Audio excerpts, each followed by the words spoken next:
Hello, চলো আজকে একদম সহজ ভাষায় ধীরে সুস্থে মৌলিক গুণনীয়ক প্রাইম ফ্যাক্টর কী এবং কিভাবে বের করতে হয় সেটা শিখে নিই। কোনো তাড়াহুড়ো নেই, আমরা অলস শুশুকের স্লথ মতো শান্ত মাথায় একটা একটা করে শিখব। মৌলিক গুণনীয়ক কী? সহজ কথায়, কোনো সংখ্যাকে ভাঙতে ভাঙতে যখন আমরা এমন কিছু সংখ্যায় পৌঁছাই যাদের আর ছোট করা যায় না, অর্থাৎ যারা মৌলিক সংখ্যা যেমন 2, 3, 5, 7, 11, তখন সেই সংখ্যাগুলোকে বলা হয় মৌলিক গুণনীয়ক। সহজ নিয়ম, আমরা যে কোনো সংখ্যাকে সবচেয়ে ছোট মৌলিক সংখ্যা 2 দিয়ে ভাগ করা শুরু করব। 2 দিয়ে না মিললে 3 দিয়ে, তারপর 5, 7, এভাবে এগোব যতক্ষণ না শেষে 1 বা আর কোনো মৌলিক সংখ্যা অবশিষ্ট থাকে। চলো তোমার সংখ্যাগুলো এক এক করে ভেঙে দেখি। 1, 48, 48। প্রথমে 48 জোড় সংখ্যা, তাই 2 দিয়ে ভাগ করি। 48-2 সমান 24। 2, 4 কেও 2 দিয়ে ভাগ যায়। 24-2 সমান 12। 1, 2 কেও 2 দিয়ে ভাগ যায়। 12-2 সমান 6। 6 কেও 2 দিয়ে ভাগ যায়। 6-2 সমান 3। 3 নিজেই একটি মৌলিক সংখ্যা, আর ভাগ করা যাবে না। 48-এর মৌলিক গুণনীয়কগুলো হল 2, 2, 2, 2, 3, অর্থাৎ 2 টাইমস 2 টাইমস 2 টাইমস 2 টাইমস 3 সমান 48। 2, 56, 56। 2 দিয়ে ভাগ করি। 56-2 সমান 28।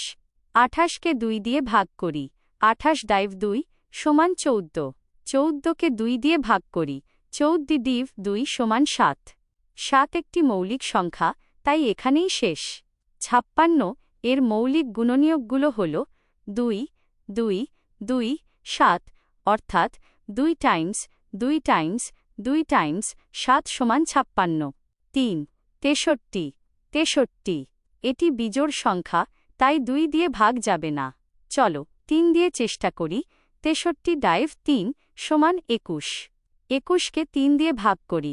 21-3 সমান 7। 7 একটি মৌলিক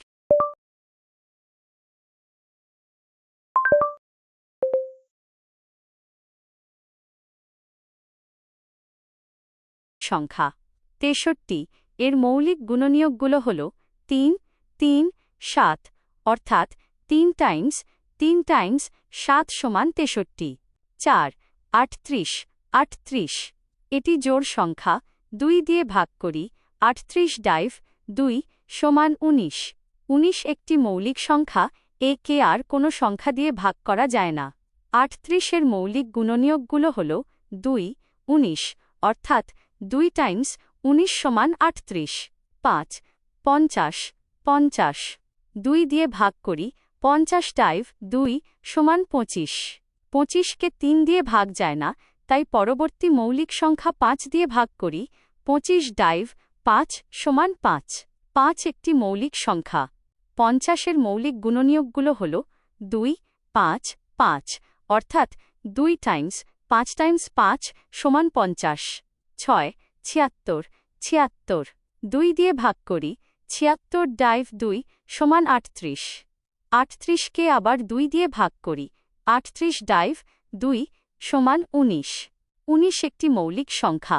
76 এর মৌলিক গুণনীয়কগুলো হল 2, 2, 19, অর্থাৎ 2 টাইমস 2 টাইমস 19 সমান 76।